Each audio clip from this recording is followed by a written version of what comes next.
As Election Day nears, it is always important to look back at campaigns that have changed the political climate of the United States over time. Regarded as one of the top presidential elections in U.S. history, the election of 1948 was truly in a league of its own. It is considered to be one of the biggest political upsets in the nation's history because every prediction of the election indicated the opposite actual outcome.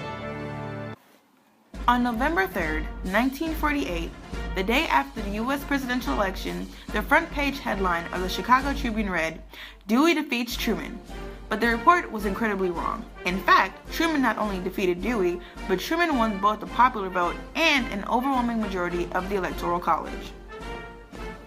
On April 12, 1945, former President Franklin D. Roosevelt died from medical complications while serving his fourth term in office. His vice president, Harry S. Truman, stepped in to take over his term. He continued to serve the rest of FDR's term until 1949. As a new election year emerged, he faced a great deal of competition.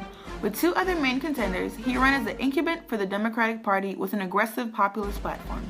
The Democratic Party had a severe three-way ideological split, with both the far left, Henry A. Wallace of the Progressive Party, and a far right of the Dixiecrat Party, Strom Thurmond, running third-party campaigns. To kick off his campaign, Harry S. Truman commenced a whistle-stop tour, traveling across America by train and giving numerous speeches in which he spoke out against the do-nothing Republican-controlled 80th Congress.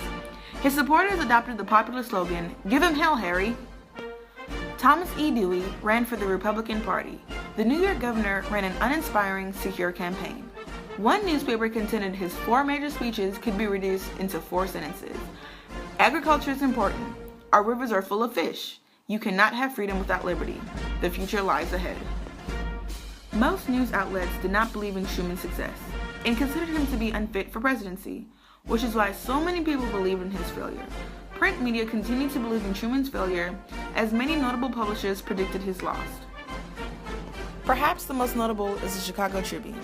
Although there was a printer strike which prompted early printouts, the manager-editor, J. Lloyd Maloney, made a judgment call to release the early headline without waiting for the final election results. Maloney relied on the track record of Arthur Sears Henning, the paper's longtime Washington correspondent. Henning predicted the win of New York Governor Dewey. According to political historians, Henning was rarely ever wrong. Even other prominent newspapers and magazines were running similar headlines. Life magazine ran a cover with a photograph of Dewey with the caption, "The next president of the United States." Truman's surprise victory was the fifth consecutive win for the Democratic Party in a presidential election.